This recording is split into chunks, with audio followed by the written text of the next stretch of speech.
Olá! Hoje é o primeiro dia da carta 5 e a gente vai começar então com a nossa oração. Pai, Mãe, Vida, Tu és minha vida, meu constante apoio, minha saúde, minha proteção, o pleno atendimento de todas as minhas necessidades e minha mais alta inspiração. Peço que me reveles Tua verdadeira realidade. Sei que é Tua vontade que eu seja plenamente iluminado, iluminada, e que eu possa receber melhor a consciência de Tua presença em mim e ao redor de mim. Creio e sei que isto é possível. Creio que Tu me proteges e me guardas no perfeito amor. Sei que meu propósito final é Te expressar. Quando falo contigo, sei que Tu estás perfeitamente receptivo a mim, para mim, pois Tu és a inteligência amorosa universal que maravilhosamente concebeu este mundo e o tornou visível. Sei que quando peço para falar contigo, comigo, eu envio um raio de luz de consciência para a tua consciência divina, e que quando eu escutar, tu entrarás em minha consciência humana e virás cada vez mais perto do meu espírito e meu coração, mais e mais receptivo. Eu confio meu ser e minha vida aos teus cuidados. Amém. Carta 5.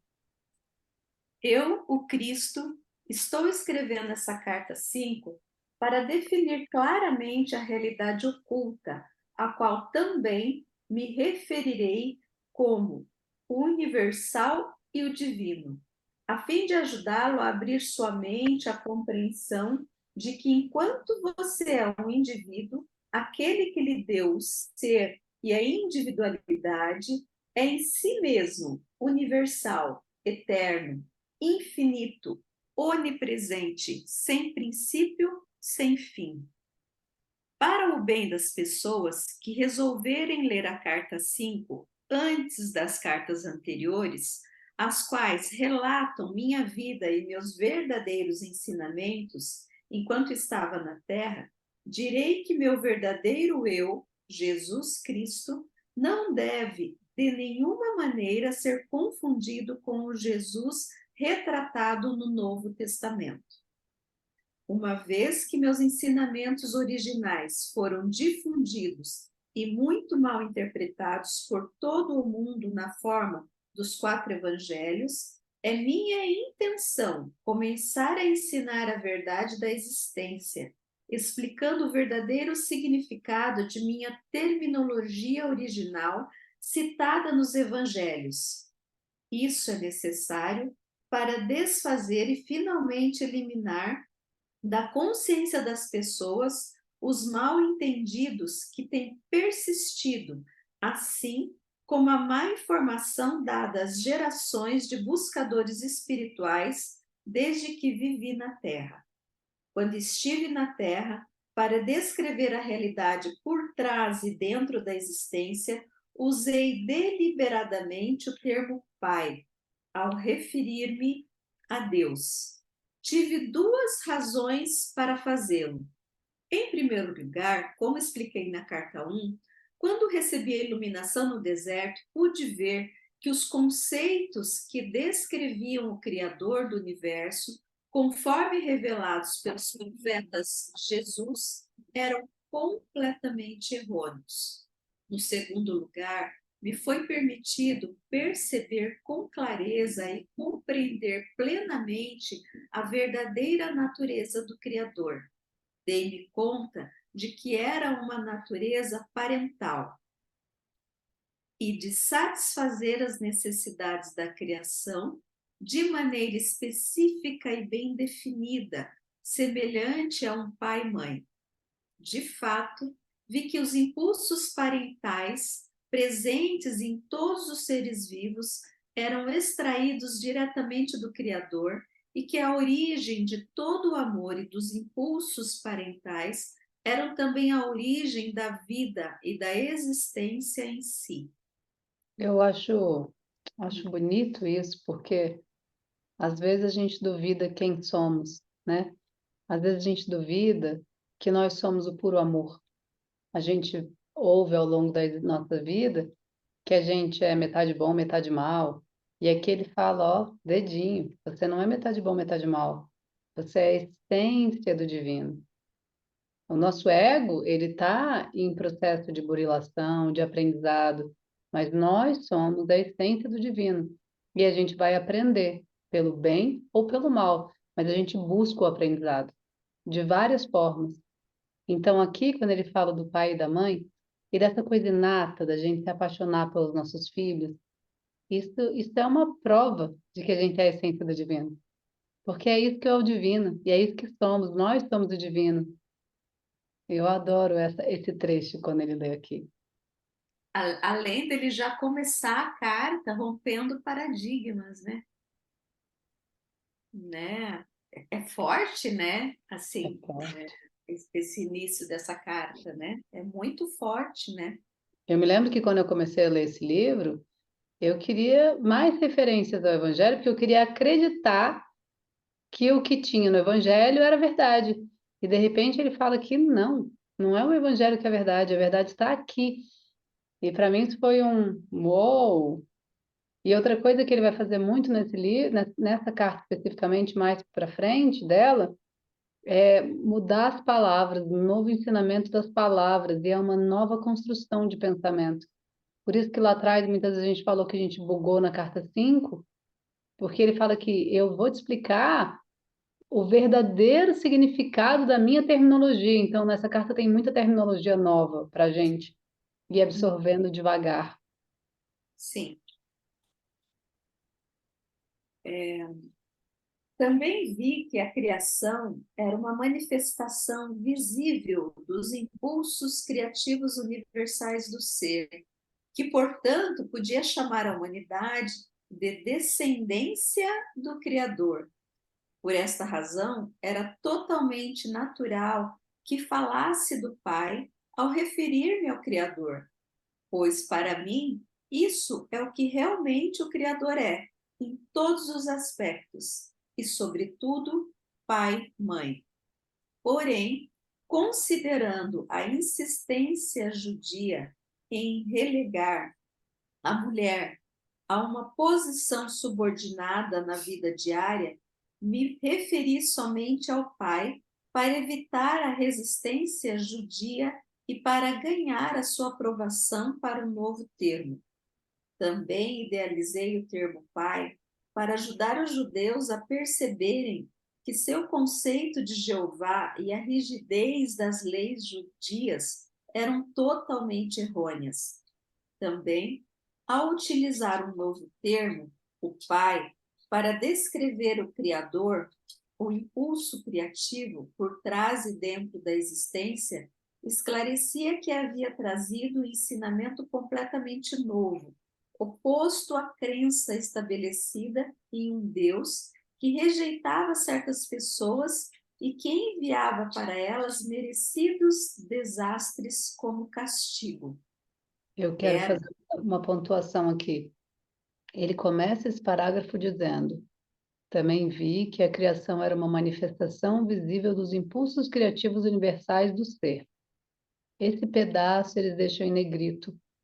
Então, como a gente está falando de terminologia, olha que frase interessante. Eu também vi que a criação, nós, né, éramos uma manifestação visível, ou seja, nós somos uma manifestação visível de impulsos criativos universais do ser.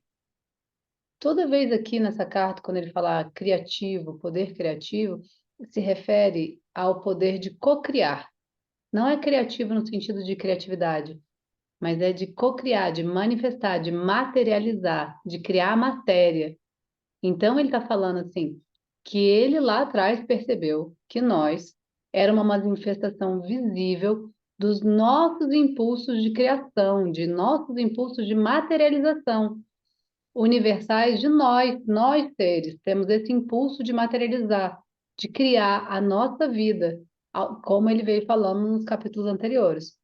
E que, portanto, ele podia chamar a humanidade de descendência do Criador. De novo, ele está contando que o Criador está em nós e somos nós quem materializamos a vida, a nossa existência, a própria humanidade. É uma materialização desse impulso criado de criação que nós temos. Você pode até entender que fomos nós quem criamos a humanidade. É isso que ele está dizendo aqui. Que fomos nós, como essência do divino, quem criamos esse modelo de vida tão incrivelmente elaborado para a nossa burilação, porque é esse impulso desse ser universal, esse impulso criativo universais do ser que somos, que materializa a vida. Bacana. Boa explicação. E a gente vai parar algumas vezes, porque essa carta ela tem frases assim no meio em negrito. Agora, a próxima frase ele vai falar em negrito. Quero que você compreenda plenamente tudo em negrito. Então, vamos Abertura. abrindo. Quero que você compreenda plenamente e em nenhuma parte do Novo Testamento foi dito claramente que eu estava trazendo uma instrução completamente oposta aos ensinamentos do Antigo Testamento.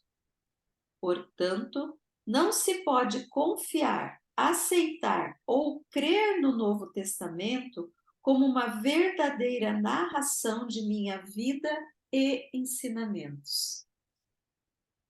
Um relato verdadeiro e preciso de minha personalidade, minha natureza iluminada, minhas atitudes emocionais e meus ensinamentos em si teriam amplamente esclarecido que as antigas formas de religião judaica e meus ensinamentos iluminados eram completamente opostos em todos os aspectos. A religião judaica possuía conceitos extremamente materialistas. Entretanto, existem escritos por meio dos quais os judeus, espiritualmente iluminados, alcançaram e continuam alcançando uma percepção mística de nossa fonte do ser. Este, em vista do seu estado mental transcendente, devem ser profundamente honrados e respeitados. Mas, quando os escritos dos profetas atingiram o homem e a mulher comum, transmitiram uma mensagem diferente, controladora, que era puramente humana e falsa. Nenhum controle do bem ou do mal é exercido por um Deus que está acima. Se fosse assim, o mundo não estaria em um estado tão espantoso de transtorno e miséria. Eu trouxe um novo ensinamento, destinado exclusivamente a tornar as pessoas conscientes da universalidade e do amor, a natureza inerente e transcendente de aquele que trouxe toda a criação para manifestação visível. Tenho o propósito de tornar isto muito claro, para permitir aos buscadores de verdades libertar-se de qualquer vestígio de crença de que eu era simplesmente um profeta, em uma extensa linhagem de profetas judeus, e que eu continuava a pregar suas crenças, onde um Jeová Todo-Poderoso possuía sentimentos ambivalentes em relação à sua própria criação. O temor que os discípulos tinham dos judeus ortodoxos fez com que se conformassem com o que estes haviam decidido contar ao povo sobre mim. Você deve recordar que, para ganhar novos adeptos judeus ao cristianismo, meus discípulos tiveram medo de denunciar ao Antigo Testamento, uma vez que esse tinha mantido os judeus unidos durante séculos. Portanto, extraíram e adicionaram aos meus ensinamentos tudo que fosse compatível com as velhas crenças religiosas.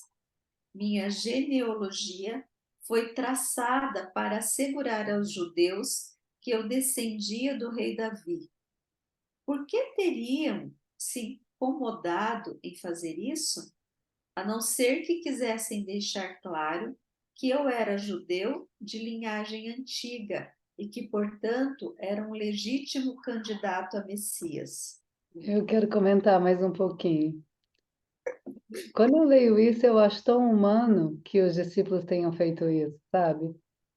O próprio Jesus, quando ele foi falar do pai, mãe, ele não falou da mãe, ele falou só do pai, porque ele sabia que aquelas pessoas não estavam prontas para entender. Assim Sim, como os discípulos estavam tentando se agarrar às suas verdades. Era muito disruptivo o ensinamento de que está tudo aqui, de que Jesus é um exemplo para a gente fazer igual. Por mais que ele dissesse isso, os discípulos achavam tão longe, e ao mesmo tempo ele vai falar assim, que mesmo com essas histórias contadas como foram contadas, muitos ou alguns, mas muitas pessoas, muitos ou alguns, conseguiram essa percepção mística da fonte do ser, que devem ser honrados por isso. São os santos, ou aqueles outros não santificados pela igreja, e que iluminam o nosso caminho. Porque verdadeiramente você pode iluminar a partir das suas próprias percepções e conexões com o divino. E a igreja foi um canal de muita ajuda para muitas pessoas, mas também é um canal de controle, como a gente sabe. Minha filha chega em casa e fala: Ah, não pode fazer não sei o quê, porque Deus vai castigar. Aí eu olho para ela e falo: Quem te ensinou isso? Deus nunca castiga. Deus só nos ama. Quem nos castigamos somos nós mesmos, porque aqui em nós a gente tem uma culpa danada. Aqui dentro de nós a gente tem consciência de que a gente errou, mas a gente pode acertar sem precisar se culpar. Então, hoje eu aprendo que a culpa também é uma coisa que a gente não deve carregar. A gente deve compreender que a gente errou e falar, beleza, aprendo com o erro, sigo adiante, corrijo o que eu fiz, sem carregar a culpa, porque quando não há culpa, não há castigo, mas somos nós quem criamos os nossos castigos, isso é muito claro, isso é muito claro. E aí ele vai falar em negrito aqui, que e eu trouxe um novo ensinamento destinado exclusivamente para tornar as pessoas conscientes da universalidade e do amor, ou seja, universalidade da vida e o amor presente em tudo, o amor que somos, a natureza inerente e transcendente que somos. Nós somos essa natureza que está dentro do nosso ser, o divino está dentro do nosso ser, que é inerente a nós. E ela é transcendente porque ela transcende a matéria, ela transcende essa existência, ela transcende o coletivo, ela transcende um aprendizado de muitos que estão todos em nós. Porque Deus que está em mim, está em você, está em todo mundo. Daquele que trouxe toda a criação para a manifestação visível. Então, ele trouxe o ensinamento para que a gente possa compreender essa amorosidade que somos e quem é aquele que trouxe toda a criação para a manifestação visível? Está lá fora ou está aqui dentro? Porque se o tempo todo ele fala que está aqui, somos nós, esse grupo do nós. E esse nós é o nós coletivo, é o mesmo nós que quando a gente ilumina, a gente vira a consciência crística, somos nós. Mas nós que nos destacamos do ser e nos tornamos indivisíveis, né? Indivíduos. o temor que os discípulos tinham dos judeus ortodoxos fez com que se conformassem com o que estes haviam decidido contar ao povo sobre mim.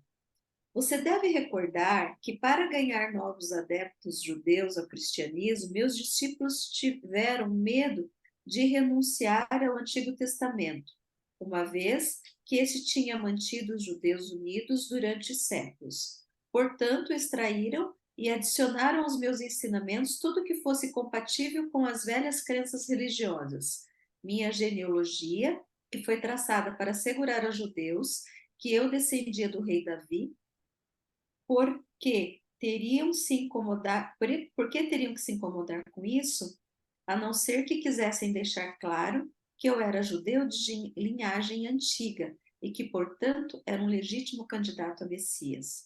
Se realmente tivessem compreendido o que eu tinha vindo fazer na terra, romper com o passado e lançar as bases para um futuro completamente novo de compreensão e atividade, teriam feito um esforço maior para assegurar que o povo compreendesse os verdadeiros propósitos que me impulsionaram até o dia da minha morte. Porém, não o fizeram. O obscureceram muito do que tentei ensinar. Um discípulo de coração valente, Estevão, tinha menos medo de falar dos meus verdadeiros ensinamentos, ainda que estes também tivessem sido modificados, mas foi apedrejado até a morte. Você deve compreender que a vida dos meus discípulos era precária e que não é de se estranhar que mascarassem os meus ensinamentos com pensamentos tradicionais para torná-los mais aceitáveis ao povo. Haverá disputas ferozes quando digo que o cristianismo apresenta o registro de apenas algumas das minhas afirmações e curas que não entram em grande conflito com o ensinamento judaico. É uma religião criada por meus primeiros discípulos e Paulo, depois de sua iniciação na Antioquia, para manter os judeus unidos tanto quanto possível e trazer os gentios convertidos ao rebanho. Assim, a conveniência se converteu em uma faceta do pensamento cristão. Esta é a verdade a respeito da minha vida e morte sobre a terra. Surgiram discussões, pois as pessoas que se apegam às suas mais queridas crenças,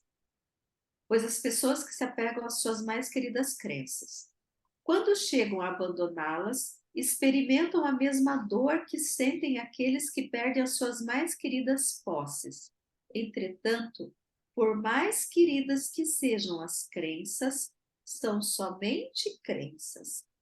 Elas não são uma base firme sobre a qual se possa construir uma nova vida. Agora que retornei para você, por intermédio do canal destas cartas, estou fazendo novamente todo o esforço possível, dentro dos parâmetros de sua percepção humana, para descrever a realidade, sua fonte do ser, o qual iniciou o universo e a existência em si. Então, quando ele fala desse discípulo de coração valente, né, Estevão tem na Bíblia. Em Atos dos Apóstolos narra o Estevão e a lindeza que é a iluminação do Estevão e a morte dele é dura, né? É lindo, mas é duro. Mais adiante na caminhada da vida, para mim, veio um livro do Chico Xavier chamado Paulo e Estevão, que vai falar com mais profundidade sobre a iluminação de Estevão. É muito bonito também, um livro que eu recomendo muito. E aí, quando ele fala que haverá disputas ferozes, quando ele fala que o cristianismo apresenta apenas algumas das afirmações e curas que ele fez, porque a gente se apegou ao que a gente aprendeu. Ixi, mas eu compreendo isso com profundidade, porque eu li a Bíblia, eu ouvi a Bíblia tantas vezes, naqueles audiobooks que tinha dela, que eu já sabia muitas passagens de cor, então eu era super apegada a tudo que se dizia ali. Desconstruir e reconstruir uma visão amorosa em relação à igreja foi um grande aprendizado para mim. E é preciso que seja amoroso, porque, como ele fala aqui, a gente é apegado às nossas crenças. E se desfazer das crenças dói. Se desfazer daquilo que a gente é apegado como verdade dói.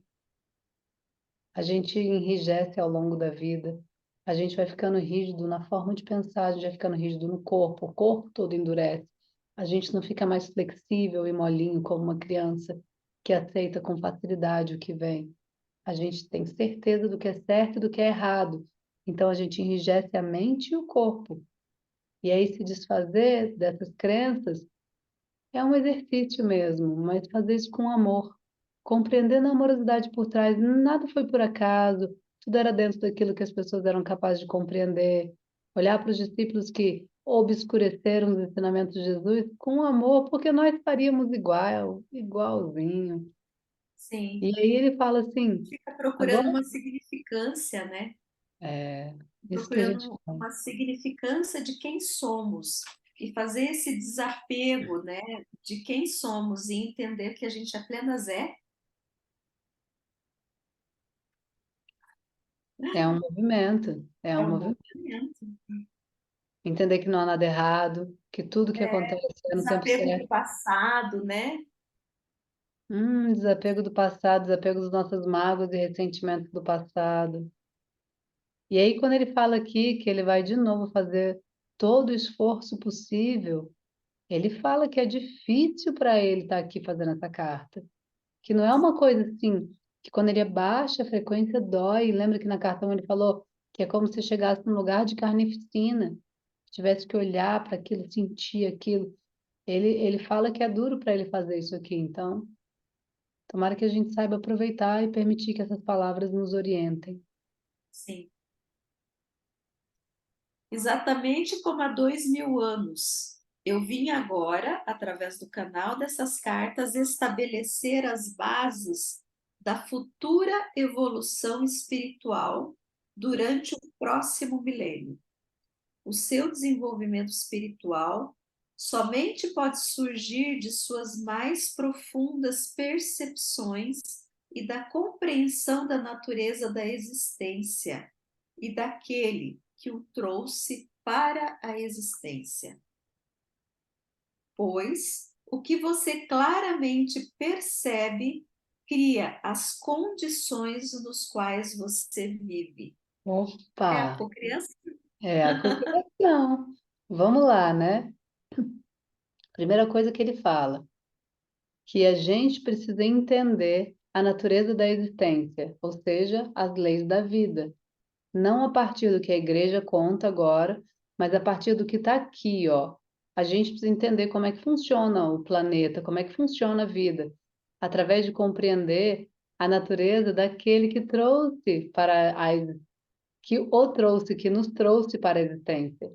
E aquele que nos trouxe para a existência habita em nós, somos essência dele. Somos essência disso que nos trouxe para a existência.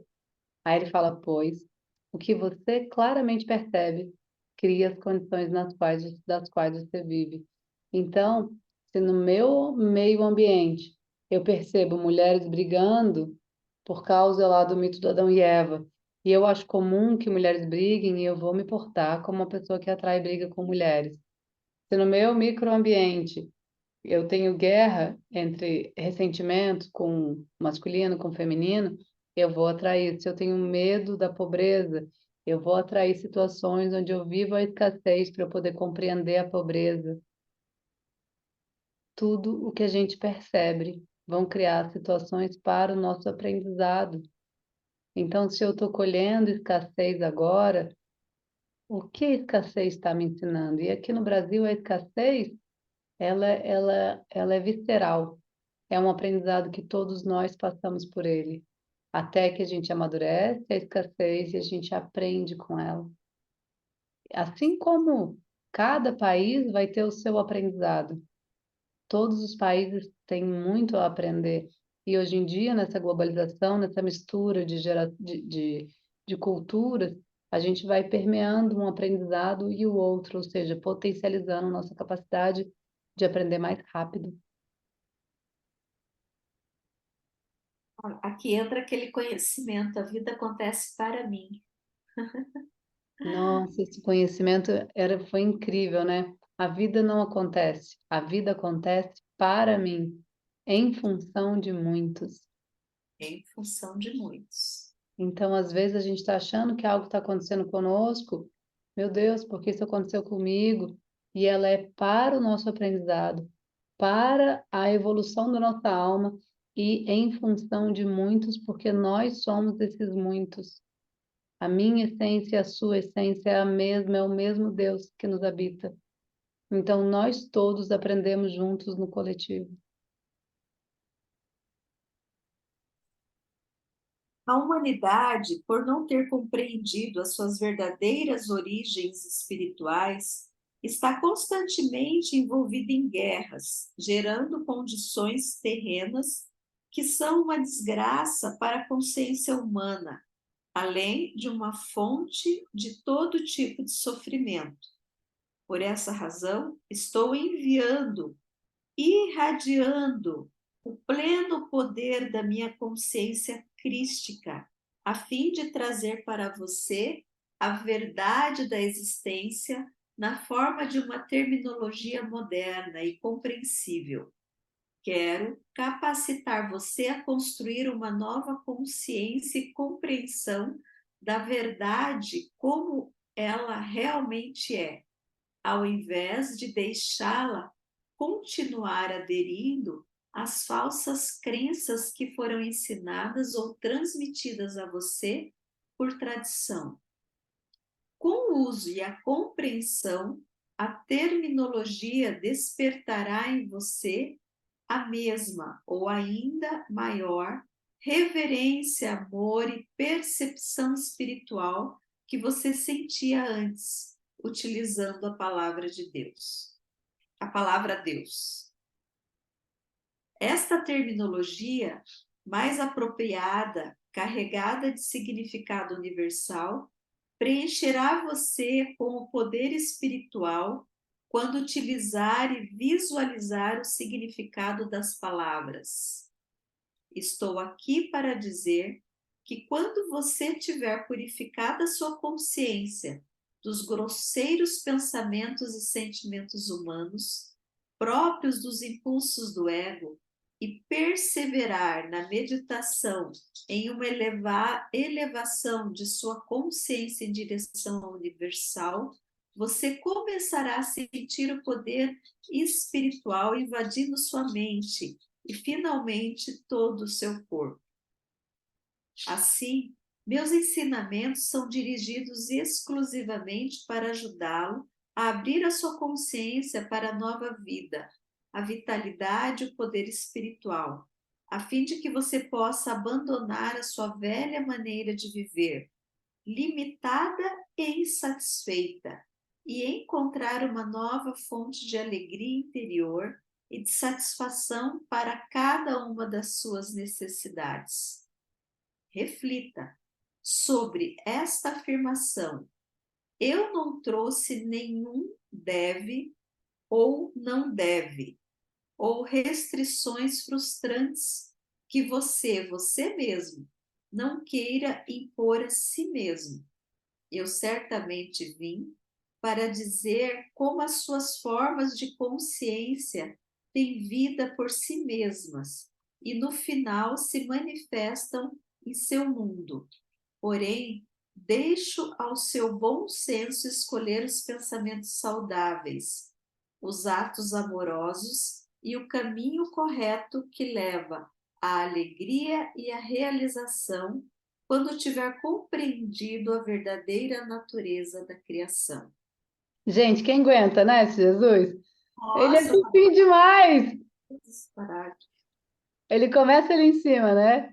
Dizendo como a gente se envolver em guerra gera desgraça pra gente. E a guerra não é macro, é micro. Se eu estou guerreando com meu pai, se eu estou guerreando na justiça, não consigo resolver alguma coisa conversando com meu irmão, vou para a justiça, pego uma esfera maior, entro em tensão e preocupação. Se eu guerreio com o trânsito, com o Detran, com qualquer órgão, toda essa guerra gera desgraça na nossa própria vida.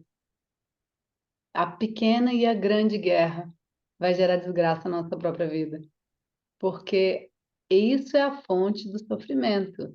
A fonte do sofrimento é um pensamento embativo, ao invés de um pensamento que tenta compreender e acolher.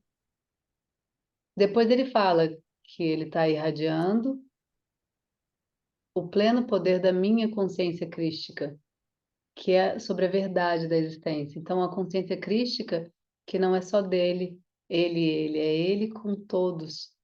todos que se unificam. Então, pode ser Buda, pode ser Maomé, podem ser todos eles. Depois ele vai falar que com o uso dessa compreensão, ele faz promessas incríveis, que a gente começa a mudar a terminologia. E a partir da nova terminologia, a gente começa a ter uma vida mais adequada, uma postura mais adequada. E ele fala: eu não disse aqui que você deve ou não deve fazer. Não há nenhuma imposição. É você quem escolhe. Sabe que eu aprendi isso na caminhada? Que todo eu tenho que fazer, se eu tenho que fazer isso, são palavras que eu tirei do meu vocabulário e substituí por eu escolho fazer isso. Eu faço se eu achar que eu devo. Porque senão a gente fica preso no tenho que, e quando você tem que, você não se autorresponsabiliza pelo que você faz. Porque você tinha que fazer. Mas a gente não tem que fazer. A gente opta por fazer. A gente reflete e a gente acredita que tal caminho seja melhor, que tal caminho traga mais compensação. E por isso que nós optamos por fazer nenhum eu tenho que, ou eu preciso, verdadeiramente é um eu tenho que, eu preciso, mesmo que seja eu tenho que trabalhar. Não, você não tem que trabalhar. Se você quiser esmolar, você pode, mas você opta por não fazer aquele caminho e por fazer esse caminho. Quando você tira, você deve, você tem que, você vai por um eu faço porque eu creio que é a melhor opção. E aí você traz para você está aqui, ó, a autorresponsabilidade, está aqui. Eu crio a minha vida. Eu crio e cocrio. A gente compreende que a gente cria, mas aqui ele está dizendo que a gente cria nessas ações do dia a dia, tomando a consciência do que fazemos e que nós também cocriamos, seja saúde ou seja doença. Você está no mudo, Lídia. Desculpa. Até me perdi, tem tanta coisa bonita aqui. Muito bonita mesmo. É porque ele fala Por assim, ó, rapidinho, essa última frase que você leu que a gente achou bonita. Porém, deixa ao seu bom senso escolher os pensamentos saudáveis, os atos amorosos e o caminho correto que leva à alegria e à realização, quando estiver compreendido a verdadeira natureza da criação. Ou seja, quando a gente compreender que esse é o caminho, a gente que vai escolher ter pensamentos saudáveis, ao invés de ficar falando mal das pessoas. A gente que vai colher o amor, atos amorosos, o caminho correto, que a gente compreende as leis da vida. compaixão, né? Porque Hum, nesse momento, acho que o que mais a gente tem que ter realmente é compaixão, né? Porque a gente acaba adoecendo de, de não ter a compaixão, né? De estar sempre no processo do julgamento. Quando eu entendo que eu sou amor, o outro é amor, né? Independente do ato que ele está fazendo, eu não, o que se ele está me ofendendo, aquilo já não penetra mais em mim, porque a compaixão ela é superior, né? é A o esse, amor, né? A gente ama o outro como irmãos. como Hoje, irmãos. hoje teve a transferência de um presídio, um traficante bem famoso, né? E quando ele sobe no avião com uma postura de humilhado, é tanto amor que eu sinto por ele, é tanto amor porque é um irmão que está vivendo uma experiência de humilhação, um irmão que já teve muito poder através do tráfico, mas é um irmão. E se fosse meu irmão de sangue, eu não ia olhar para ele com amor e compaixão e com dó, porque ele está passando por isso? Só porque ele não é sangue do meu sangue, o que muda? Que apego é esse ao sangue do meu sangue? A gente vai exercitando e expandindo esse amor a todos, porque até viver uma humilhação é uma escolha da alma para o aprendizado dele. Tudo é escolha das nossas almas para o nosso aprendizado. Vim também com a plena força do meu poder crístico, para que você possa perceber que não há barreira entre você e aquele que o trouxe para a existência, somente aquelas que você mesmo criou, por ignorar a lei da existência. Vim para ajudá-lo a remover as barreiras, iluminando a sua ignorância, atual e ensinando a abrir a sua consciência, todo o seu ser, ao influxo daquele que o trouxe para a existência. Portanto, repito, minhas instruções são dirigidas exclusivamente para ajudar você a abrir a sua consciência para uma vida, uma vitalidade e um poder espiritual renovados, para que possa abandonar seu antigo modo de vida limitado e insatisfatório e encontrar uma nova fonte de alegria interior e de satisfação de cada uma das suas necessidades. Eu espero que o amor divino que você alcance este supremo estado de ser antes que passe para a próxima dimensão, a fim de que a sua passagem possa ocorrer sem sofrimento e sua transição seja sublime. É outra coisa linda, né? Porque isso ajuda a abrir a nossa consciência. Se a gente desapega, se a gente. Porque sabe o que que acontece com o apego? Quando nós vivemos essa vida aprendendo que Deus está lá no alto, a gente aprende também que às vezes Ele está muito ocupado para nós. Ai, Deus tem tanta coisa para pensar. Como é que Ele pode pensar no meu reles problema?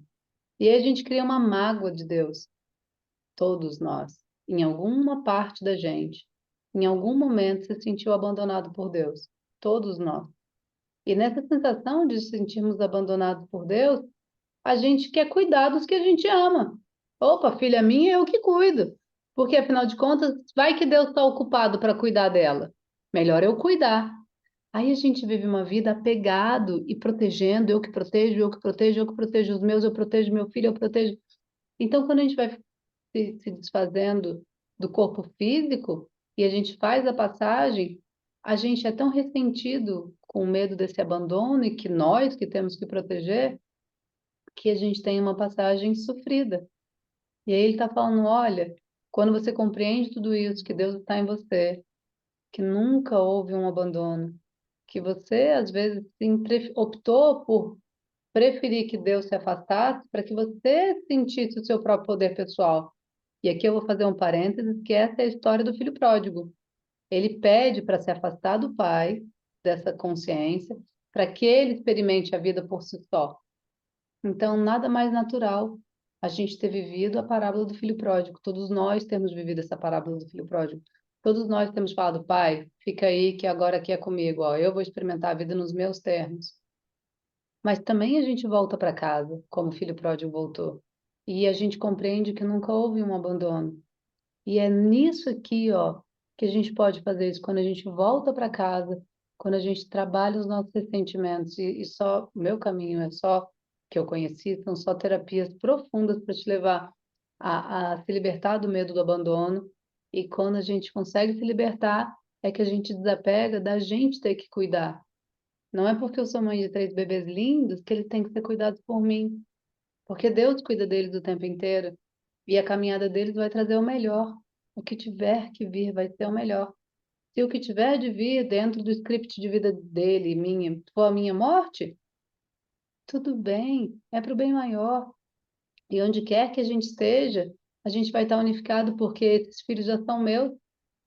E então, quando você vai tomando consciência das leis da vida, vai compreendendo que não houve um abandono, você pode fazer com mais clareza tudo isso. Por isso que ele fala: eu espero, com o amor do divino, que você alcance esse supremo estado de ser antes que passe para a próxima dimensão, a fim de que a sua passagem possa ocorrer sem sofrimento e a sua transição seja sublime, igual foi a transição dele. Lembra quando ele morre, que ele conta?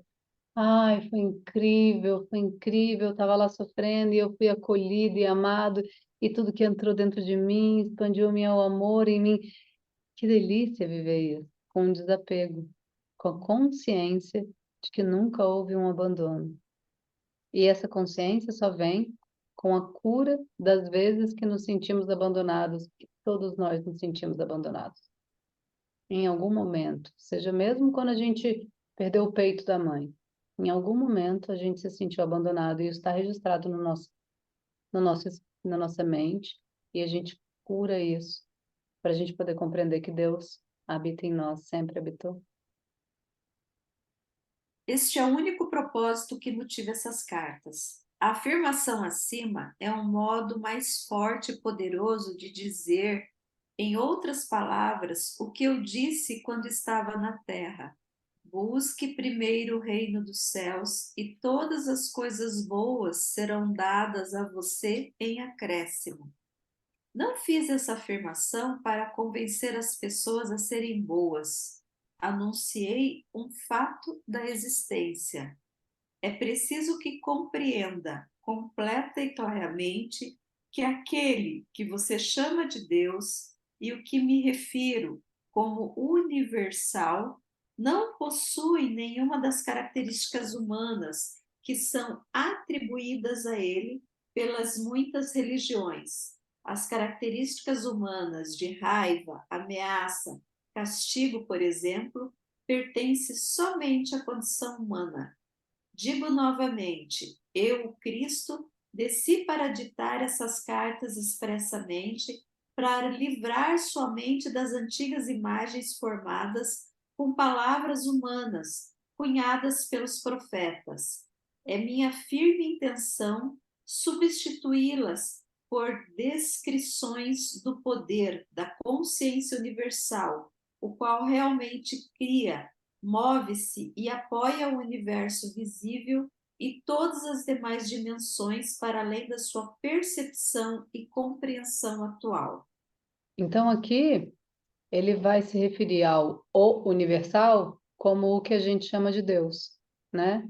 O universal, o tudo, o universal. Então, ele coloca como sendo o que nós chamamos de Deus, então a gente passa a chamar de o universal.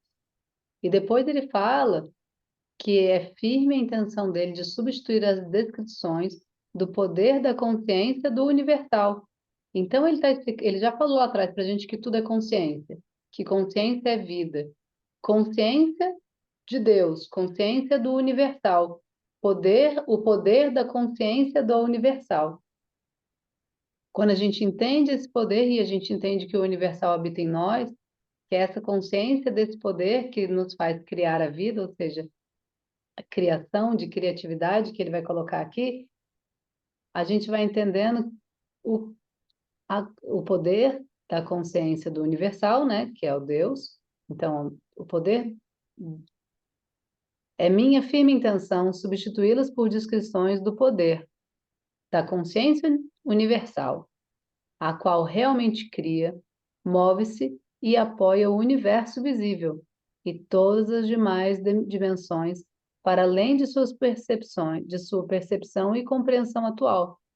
Então, mesmo que seja além da nossa percepção e compreensão atual, a gente compreender que é essa consciência universal que está aqui, que vai materializar a vida.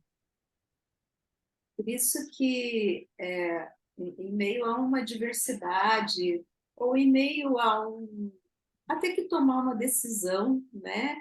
Onde a gente, como humano, não consegue tomar essa decisão, sabendo, tendo essa informação, o orar, o meditar, ele fica um pouco mais leve, no sentido de me mostre,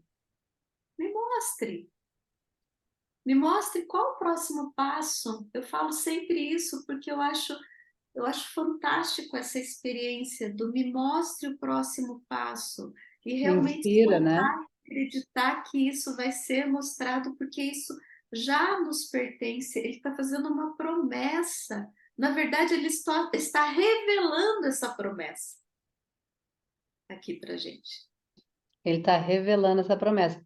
Ele está explicando o passo a passo de quando lá atrás, há 2000 anos, ele falou: buscai primeiro o reino de Deus e tudo mais vos será acrescentado. Ele está explicando por que que será acrescentado. Porque a gente muda a consciência, a gente cura as nossas mágoas, a gente compreende o universal, a gente compreende que o universal habita em nós, que nós temos o poder de criação e a gente passa a criar uma vida com mais consciência. Consequentemente, a gente traz inspiração, força de vontade, porque ele falou, a inspiração e a força de vontade é dada a vocês, quando vocês se abrem a ela de forma ilimitada. Ó, que legal. Ficar nesse lugar de saúde plena, né? Porque quando a gente tem doença física, a gente perde um pouco a força de vontade, a gente perde muitos dos nossos desejos. Mas quando a gente está nesse lugar de harmonia e vem a força de vontade, a gente tem a direção junto com a força de vontade. E o próximo passo é mostrado. Tem que a gente precisa saber qual é. Eu não preciso saber qual é. É, e não se auto-julgar, né? Porque cair, todos nós caímos, a gente esquece desses ensinamentos, esquece, né? E sofre dentro da natureza humana, é, porque acho que tudo tem o seu lugar, né? Tudo tem o seu propósito, tudo tem algo que nós estamos buscando de alguma forma, né? E mas tem que sempre retornar, né? Retornar à casa do Pai. Olha, não sabia o que fazer naquela hora, né? E vamos, qual que é o próximo passo agora, né? Como é que eu posso É. consertar isso? Lá na carta 10 ele vai usar uma metáfora do trem. E ele vai falar que o caminho é como se o caminho fosse o trem e a gente se afasta do trem, filho pródigo que se afasta do pai para experimentar a vida, e a gente volta para o trem. Quanto mais a gente se afasta, mais duro é para a gente voltar. Então a gente cria situações de vida que empurram a gente de volta para o trilho, mas que o vai e vem são necessários. Experimentar a vida saindo do trilho é necessário, então por isso que a gente não se julga. A gente aceita, puxa, fiz isso, ai meu Deus, olha onde eu me levei, está na hora de eu voltar para casa, com mais leveza. Sim. Finalmente, a morte significará uma feliz transição de uma dimensão da existência limitada para outra mais luminosa e poderosa. Quando estiver adequadamente purificado espiritualmente, você saberá que está maduro para emergir da cápsula do corpo e você sairá aliviado por estar livre das limitações físicas para entrar em uma dimensão de amor, beleza e maravilhosa existência. Você perceberá a morte como ela pode ser, o que realmente é para as almas iluminadas, uma gloriosa transição, um presente de vida maior, de grande criatividade e uma experiência de ser extasiante, como você nunca sonhou. Também quero deixar claro que muitos e muitas pessoas acreditam que podem viver uma vida frutífera e realizada, seguindo milhares de diferentes mestres do pensamento positivo. Mude a sua consciência, eles dizem, e você mudará a sua vida. Isso é verdade até certo ponto, porém, para os buscadores que estão em evolução espiritual, tal mudança de consciência ainda deixa certa aridez de espírito e um anseio de algo mais. Este algo mais que a alma anseia é o verdadeiro contato e reunião com a sua fonte do ser. Pode ser que você alcance certo crescimento espiritual por seguir o caminho de perceber somente o bem, o verdadeiro e o amoroso. Porém, permanecerá sendo uma entidade funcionando sozinha em seu próprio lugar, ligada à Terra e não assistida pela universal, infinito e eterno. Uma vez que compreenda a natureza do universal e volte os seus pensamentos para fazer realmente contato com isso, você se dará conta de que já não está sozinho, que está sendo sustentado pela realidade, ao qual sustenta o universo. E quando digo fazer verdadeiro contato com isso, significa que quando você está fazendo a oração suplicante para receber esse ou aquele benefício, não está fazendo um verdadeiro contato com a fonte do ser. É muito legal, é muito legal. Vamos lá, né? Primeiro É, ele. então aí assim, ó, que legal, ó. Na verdade, o que ele está querendo dizer é assim, tenha consciência que você já é um ser com a fonte, Perfeito.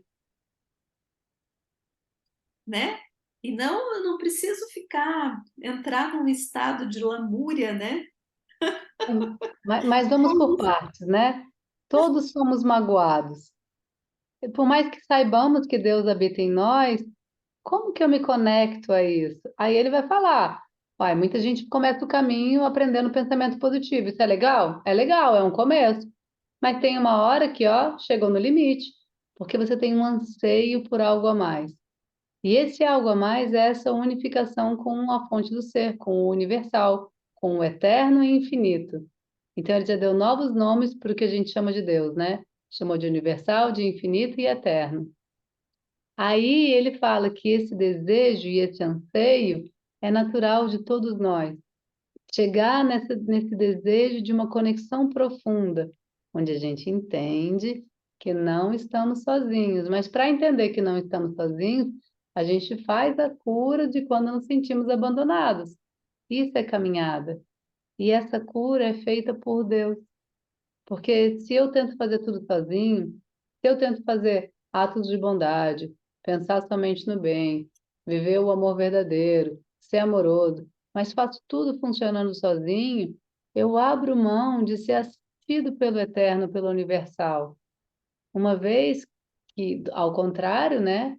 Para além disso, porque isso são passos do caminho. A gente vive o pensamento positivo, compreender o pensamento positivo, ou seja, compreender que ficar se lamuriando não leva a nada. Depois a gente vai viver essa experiência de fazer bondade sozinhos, no caminho. Até que a gente aprende que não estou sozinho, nunca estive sozinho, e é para isso a meditação, para sentir esse verdadeiro contato. Quando a gente vai lendo essas palavras aqui, o meu ser, é o seu ser, né, Lid, também, é inundado com esse prazer e com essa conexão com a fonte do ser, e como dá bem-estar, é esse bem-estar que nos faz estar aqui, semana após semana, Sim, porque dá esse bem-estar. E aí ele vai explicar que quando a gente faz uma oração suplicante, a gente não se conecta com a fonte do ser. Olha uma oração suplicante. Meu Deus, pelo amor de Deus, faz isso para mim. Supra essa necessidade, essa carência. Oh, coitadinho de mim, estou em sofrimento. Quando a gente está nesse lugar, a gente não compreende que Deus habita aqui. A gente não compreende que tudo que está acontecendo é para o bem maior. A gente está aqui vai para o suplicando, lugar da criança desesperada, né? criança birrenta. Eu só lembro de quando eu rezava pedindo para engravidar. Meu Deus, eu quero tanto ser mãe. Será que eu nunca vou ser mãe? E olha, tudo estava me preparando para que a maternidade fosse perfeita, como é, e eu amo a maternidade como ela é. A nossa maternidade, a minha maternidade é a paternidade do Gui, né? Nossos filhos. Então, quando a gente está nesse lugar suplicante, a gente está no lugar de criança birrenta. E a gente sai desse lugar e trazer calma, compaixão, compreensão de que estamos sendo cuidados, de que tudo que está acontecendo é para o bem maior nosso e para o bem maior de muitos.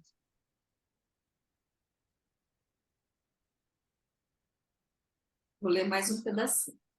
Pode ler. Certamente a fonte do ser recebe a oração e frequentemente obtém-se uma resposta rápida que satisfaz a necessidade, inclusive tal como foi pedido. Porém, o verdadeiro contato com a fonte do ser será experimentado somente quando você tiver purificado suficientemente a sua consciência do impulso grosseiro do ego humano e quando tiver passado algum tempo meditando e estendendo regularmente sua consciência de maneira emocionalmente poderosa em direção à fonte, buscando conexão, renovação e repouso do espírito.